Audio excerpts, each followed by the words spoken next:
समारोप होणार आहे, कसा म्हणजे समारोप आहे आणि पुढची वाटचाल काय असणार? आज नाशिकला जिल्ह्यातला सगळा मराठा समाज स्वतःच्या मुलासाठी आणि जातीसाठी एकत्र येणार. शेवटी आतापर्यंत पक्ष आणि पक्षाचे नेते खूप मोठे केले. आता मुलं आणि जात मोठं करण्यासाठी नाशिक जिल्ह्यातला सगळा मराठा समाज आपली एकत्र येऊन ताकद दाखवणार आहे. आपले न्याय मिळावा, या राज्यात शांतता राहिली पाहिजे म्हणून आज नाशिक जिल्ह्यात प्रत्येक जे टप्पा पाडतो आम्ही, शेवट त्यांचा समारोप नाशिकला आहे. पहिल्या टप्प्यातला समारोप हा संभाजीनगरला होता, त्यामुळे आता नाशिककडे लगेच निघालो. आज शिर्डीत साईबाबांच्या दर्शनाने दौऱ्याची सुरुवात होती. काय साकडे साईबाबांना आरक्षणासंदर्भात? दुसरं काय, यांना सद्बुद्धी द्यावी.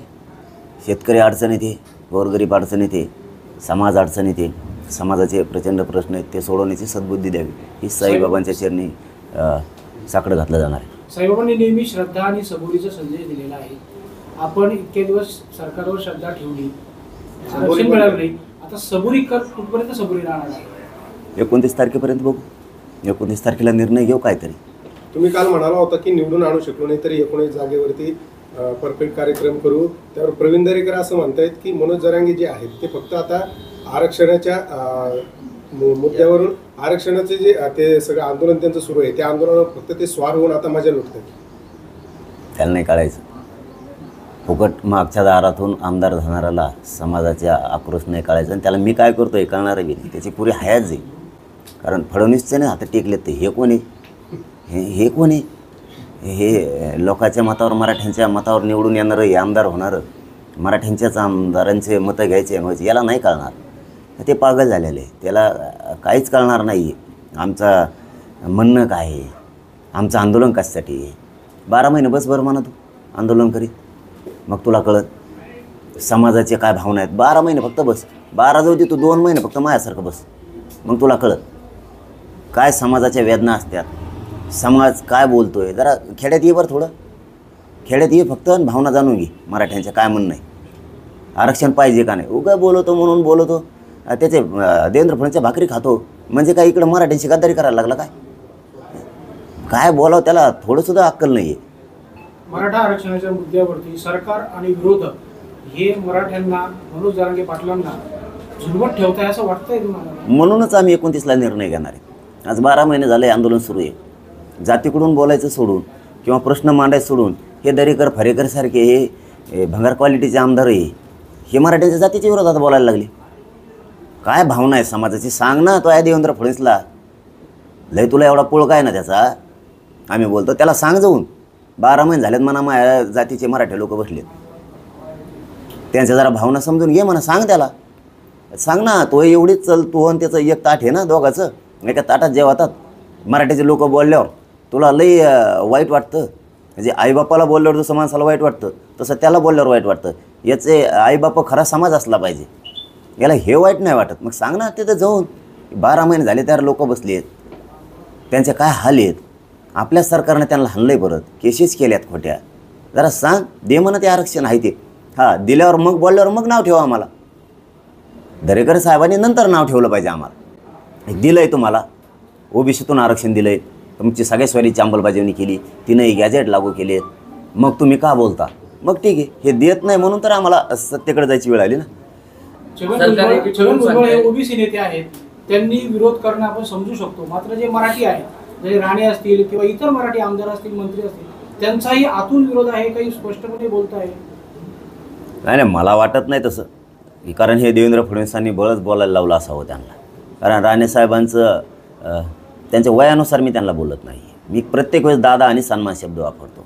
हां, काय जरी कोणी काय बोलत असेल किंवा आम्ही बी, तर ते मुलगा बोलला तर समजा समाज बोलतो किंवा आम्ही बोलतो, परंतु त्यांचा शेवटी सन्मानच करतो आम्ही. कारण वय मोठं आहे, अनुभव मोठा आहे त्यांचा, तरी आम्ही त्यांना प्रत्येक वेळेस सन्मानानं बोलतो. पण त्यांनी समजून घ्यायला पाहिजे, राज्यातले लोक सन्मान देत आहेत, दादा म्हणत आहेत, तर मग आपण बी थोडं समाजाच्या भावना समजून घेतल्या पाहिजेत. आपण नाही बोलायला पाहिजे, हे पण त्यांनी समजून घेणं गरजेचं आहे. आम्ही तर त्यांचा सन्मानच करतो. सन्मान शब्दाचा अर्थ त्यांनी समजून घेतला पाहिजे. आणि बाकीचे जे बोलतात ना, यांना समाजाचं देणं घेणंच नाही.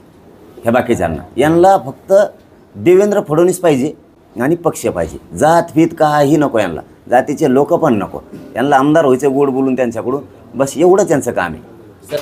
मराठा आम्ही सगळं काही मराठा दिलंय. आरक्षणाबाबत शरद पवारांची दुटप्पी भूमिका असल्याचं विखे पाटलांनी म्हणलंय, कसं बघताय? आणि त्यांची यांची लय सरळे होय, यांची एक टप्पी आहे का? 11 महिने झाला आम्हाला सगळ्या स्वारीची अंमलबजावणी देतो म्हणलं, 4 दिवसात केसेस मागं घेऊ म्हणले होते, आज 12 महिने होती 29 तारखेला. यांची लय सरळ भूमिका आहे का? ते तर नाही तर जो धडाचे जनतेला माहिती आहे ना, त्यांनी वाटोळं केलं आहे म्हणून तर लोक तुम्हाला मागतात ना. तुम्ही त्यांच्यापेक्षा खालच्या विचारांचे निघालात, त्यांच्यापेक्षाही. आम्हाला तर समाजाला माहीतच आहे ना आमचं कोणी वाटोळं केलं आहे, आमचं 16% आरक्षण कुठं गेलं सगळं समाजाला माहिती आहे. त्यांनी दिलं नाही म्हणून तुम्हाला द्यायचं नाही, त्यांच्यापेक्षा खालच्या विचाराचे निघालात तुम्ही. म्हणजे तुम्हाला असं म्हणायचं आहे का की मराठा समाजाचे मंत्री तुमच्या सोबत नाही?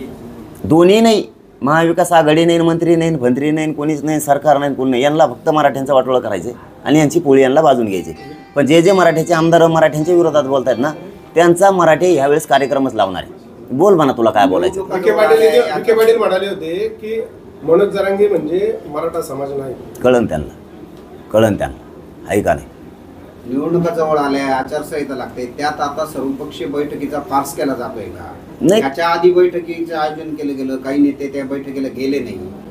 वेळ मारून न्यायचा आणि मराठ्यांना येड्यात काढायचं. हे डावे, एकदा महाविकास आघाडीने बैठक बोलवायची, एकदा महायुतीनं बोलवायची, एकदा त्यांनी जायचं नाही, एकदा यांनी जायचं नाही आणि वेळ मारून न्यायचं. एवढंच काम आहे त्यांचं. दादा, आपण नितेश राणे किंवा राणेचा जो आपण सन्मान करताय, मात्र ज्या जरांगे पाटलांनी हाडाची काढे करून मराठा समाजासाठी एक संघर्ष उभा केला आहे, त्यांच्याबद्दल बोलताना त्यांनी सांगितलं आधुनिक जिना आहेत ते. नाही, ते काय त्या पोराला नाही किंमत देत आम्ही. ते हेंगडं त्याला कोण विचारतं काय? मी निलेश साहेबाला 3-4 वेळेस सांगितलं आणि आज सुद्धा सांगतो की मी राणे परिवाराचा सन्मान करतो. तुमचं काही ना काहीतरी योगदान आहे, वय मोठं आहे, त्यांना समजून सांगा की मी त्यांचा सन्मान करतोय. मी त्यांना एक शब्दही बोललेलो नाही. तुम्ही बळच कसं काय बोलता मला? आणि बळच बोलल्यावर मी कसं काय सोडी? मी तुम्हाला शब्द वापरलाच नाही तरी तुम्ही मला बोलताय. मी मग आता कोणी असू देऊ, आता कारण नसताना मी जर त्यांना बोललो तर ते बोलणारच ना मला. तसं तुम्ही कारण नसताना मला आणि माझ्या समाजाला बोलायला लागला. तुम्ही समाजाच्या विरोधात जाऊ नका. आणि मराठा समाजालाही विनंती माझी, ते पोरा फिरायचं सोडून द्या, पण वैयक्तिक दादांचं समजा मोठे राणेसाहेबांचं वय बघता त्यांना बोलताना तारतम्य सगळ्यांनी पाळत जा. हे म्हणजे समाजालाही माझं सांगणं आहे की चला, वय मोठं आहे, अनुभव मोठा आहे त्यांचा, त्यांच्याबद्दलचं थोडं आदरस्थान सन्मान ठेवला पाहिजे. पण त्यांनीसुद्धा हे सन्मान शब्दाचा अर्थ समजून घेतला पाहिजे. त्यांनी मी बारीक लेकरासारखं मग बोलू नये कुणीकडसुद्धा. हां, आम्ही आमच्या समाजाच्या पोराला सांगितलं की पोरांना त्यांचं बोलणं वेगळं आहे, परंतु दादांना बोलताना थोडं समाजातल्या पोरांनीसुद्धा विचारपूर्वक बोलत जा. कारण शेवटी वयानं मोठा माणूस आहे आणि अनुभव आहे, समाजासाठी काही ना काहीतरी केलेलं आहे. त्यांना बोलताना थोडंसं व्यवस्थित बोलत जा, सन्मान ठेवून. पण मीही सन्मान करतो दादांचा, याचा अर्थ दादांनीसुद्धा म्हणजे राणेसाहेबांनीसुद्धा शब्द तोलून मापूनच त्यांनी वापरले. त्यांनी बारीक पोरासारखं बोलल्यावर कोण त्यांचा मुलायचा ठेवी. त्यांनीसुद्धा सन्मान शब्दाचा अर्थ समजून घ्यावा आणि देवेंद्र फडणवीसची बाजू ओढू नये, समाजाच्या बाजून राहावं. आज नाशिकमध्ये तुमची शांतता राहिली आहे, भुजबळांच्या घरी पोलीस बंदोबस्त देखील वाढवण्यात आला आहे. त्याच्या घरी काय लावायचं आहे? पोलिसांनी बंदोबस्त वाढवला. काय करायचं त्याच्याकडे? आम्ही डुकून बघणार नाही त्याच्याकडे, तिकडं हुंगून सुद्धा त्याच्याकडं. ते दारात त्याचा कुत्र तरी मुतन का तिथं? आमचं काय गुतलं त्याच्यापाशी जायला तिथं? तिकडं तसं ते असा खुर्ची टाकून जरी बसला ना रोडवर तरी पोरं इकडं मुंडका करते नसतं. त्याच्याकडे ते बघायला की तर तोंडी का? ती ज्या पक्षाचं जनतेत वाटलं झालेलं आहे. आपशे कोणी मराठा आरक्षणाबाबत मी आता साईदर्शन घेणार, साहेबांना काही प्रार्थना करणार करतो आता गेल्यावर. साईबाबा की जय, सद्बुद्धी द्या यांना, या सरकारला आरक्षण द्यायसाठी, नाही तर पाडणार आहे साईबाबा ही सगळे. चलो, धन्यवाद. सगळ्यात महत्त्वाचा विषय आहे की आपण प्रत्येक सभेमध्ये सांगतात की ओबीसी आणि मराठा बांधव हे आज गाव खेड्यामध्ये सुद्धा एकत्र असतात, मात्र त्यांच्यामध्ये आता संघर्ष पेटवण्याचं काम हे सरकार करते असं वाटतंय तुम्हाला? हो, पण राणेसाहेब ठुलेत ते, हे सॉरी आपले ते छगन भुजबळ ठुलेत त्यासाठी, ते तेवढ्याच कामासाठी ते भांडणं लाव, पण आम्ही होच देत नाही. तुम्हाला माहिती आहे, आंतरवालीच्या पुढं आंदोलन बसवलं देवेंद्र फडणवीसच्या सांगण्यावरून. फडणवीसने यांनी त्या भुजबळने बघा, आता आमच्या त्याचं नावसुद्धा ध्यानात राहणं इतकं चिल्लर झालं ते. आता त्यांनी बसवलं, त्याला त्याच दिवशी दंगल करायची होती, आम्ही नाही होऊ दिली. परत आंतरवालीत मिरवणूक आणली त्यांनी, आंतरवालीत. महाराष्ट्र काय तुला तिकडे जागात नाही का कुठं? तरी आम्ही होऊ दिलं नाही. यांनी माझं जुनं गाव शोधून काढलं, तिथं रॅली काढली भांडणं करायसाठी. यांची रॅली किती वाजता आली? पहाटे 4 वाजता. यांचे लोक आमच्या गावात, त्या जुन्या गावात किती वाजता आले माथुरीत? रात्री 7 वाजता. इतक्या लवकर कशामुळे आले तुम्ही? आणि तिथं येऊन दगडफेक करायची काय गरज? तिथले हॉटेल फोडायची काय गरज? त्या घरावर दगड हाणायची काय गरज? यांना काय गरज होती? त्या हॉटेलमधले गोरगरिबाचे 200, 400, 500 रुपये असतील, हे घेऊन जायची काय गरज? त्यांच्यावर खरे 355चे दरोडेचे गुन्हे दाखल करायला पाहिजे होते त्या PSI नं. त्या PSI मुद्दाम गेला नाही अशीही माहिती आहे मला. मुद्दाम गेला नाही, तिथं पार मराठ्याला मारलं पाहिजे म्हणून लवकर. म्हणजे किती दबाव पोलिसांवरती, आणि पोलिसांना दबाव असरायची काय गरज आहे? जिथं अन्याय होतं तिथं दिवस बदलत असते. त्या टायमाला आम्ही त्या PSIकडे बघितल्यावर मग जमन का त्याला? एवढं गाव आमचं अडचणीत आलं तरी ते धावून जात नाही. इतके लोक ते दगडफेक करायला लागले आणि केसेस आमच्याच लोकांवर केले. वारे PSI आणि वारे गृहमंत्री, हे यांना ह्या दंगली करायच्यात आणि मला त्या होऊ द्यायच्या म्हणून ही शांतता राहिली. मराठा समाजाचा एक प्रश्न आहे दादा, की उपोषणानंतर सरकारचं शिष्टमंडळ येतं, उपोषण सोडलं जातं, परत आपण दौरे करतात. आपला जो संघर्ष आहे, दौरे आहे, उपोषण आहे, हे किती काळपर्यंत चालणार? म्हणजे रिझल्ट कधी मिळणार? फक्त पेपरच चालू यायचे. आता हे बघा, शेवटी माझं तर नाविलाज आहे. मी एक समाजाचं लेकरू म्हणून प्रामाणिक लढतोय. द्यायचं माझ्या हातात नाही आहे, लढणं माझ्या हातात. ते मी काम प्रामाणिक करतो. शेवटी काय असतं, एखादी लढाई लढताना लढायच्या अगोदर कोणालाच माहीत नसतं की ही लढाई मी जिंकणार आहे. त्याला कमीत कमी मैदानात तलवार घेऊन उतरावतं लागल. दोन्हीपैकी एक काहीतरी होईल ना. पण का प्रयत्न हरायचे? तसं 12 महिने झाले मी आणि माझा समाज लढतोय. यश देणं हे सरकारच्या हातात आहे. मुद्दाम जातीय मराठ्यांचा द्वेष करणं हे सरकारचं काम आहे. आता ते करायला लागलं आणि ते माझ्या मराठ्याला दिसलं की या सरकारला मराठ्यांचा द्वेष आहे प्रचंड. तरीही मी लढतो. माझं काम मी करतोय, माझा समाज मोठा करायचं काम मी करतोय आणि ते मी करत राहणार आहे कायमस्वरूपी. नाही दिलं तर सगळ्या जाती धर्माचे लोक एकत्र येऊन देणाऱ्या बांधणार आहेत. यांना घरी बसवणार म्हणजे बसवणार, सोडत नाहीत मराठी ह्यावेळेस यांना. शरद पवार साहेब म्हणताय की 50% पेक्षा आरक्षण वाढवणं हे केंद्र सरकारच्या हातात आहे, केंद्र सरकारने यात मध्यस्थी केली पाहिजे.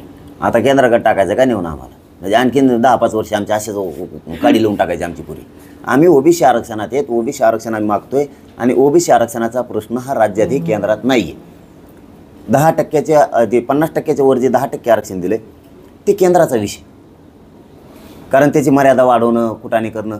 इथं आम्ही पहिलेच OBC देत, कुणबी आणि मराठा एकच आहेत. इथं राज्यात विषय आमचा केंद्रात नाही आहे. केंद्राचा आणि आमचा काही संबंध नाही. आमचं आरक्षण इथं आहे, OBC देत, आणि कुणी किती विरोध केला तरी मी OBCतून आरक्षण घेणार आणि मराठ्याला ते देणार. मराठ्यांचा पूर्वी आरक्षण होतं पाटील, त्यानंतर या आरक्षण काढण्यात आलं. हा सगळा आरक्षणाचा खेळखंडोबा कुणी केला असं तुम्हाला वाटतं? सगळ्या समाजालाही माहिती आरक्षणाचा खेळखंडोबा कुणी केला. त्याच्यानंतर कोणी आरक्षणात घातले, 16% आरक्षण कुणी दिलं, का दिलं. 16%चा तर विषय पुन्हा तो तर आहेच. त्याच्यानंतर 180 ते 150 काहीतरी जाती पूर्वी घातल्या होत्या OBCनं. त्याचा आता 350-400 जाती कुणी घातल्या? ह्या झाल्या कशा? मग त्या जर त्यांच्या पोट जाती होत्या आरक्षणात नसून उपजाती होत्या तर मराठा आणि कुणबी एक नाही का? मराठ्यांची पोटजात कुणबी होत नाही का? नुसता शासनाचा एक ओळीचा GR काढणं आवश्यक आहे. फक्त शासन निर्णय करणं गरजेचं आहे. मराठा आणि कुणबी आहे, कारण 83 क्रमांक कुणबी आहे. कुणबीचा आणि मराठ्यांचा व्यवसाय सारखाच आहे. जसा त्यांची एक जात OBCची घातली होती, त्याच्यानंतर अनेक जाती पोटजाती म्हणून घातल्या. व्यवसाय एक आहे म्हणून. आमचा त्यांचा व्यवसाय एकच आहे ना. आमची का पोटजात होत नाही? एकदम सोपं आहे. किचकटात जायची गरज नाही. फक्त राजकीय इच्छाशक्ती लागते, ती यांची नाही आहे. म्हणून आम्ही जर सत्तेत गेलो, सगळ्या जातीच्या आरक्षणाच्या प्रश्नासह शेतकऱ्यांचे सगळे प्रश्न सगळे मार्गी लागतात. फक्त गरिबाच्या पोटे तिथं जाणं गरजेचं आहे. चलो बस, धन्यवाद.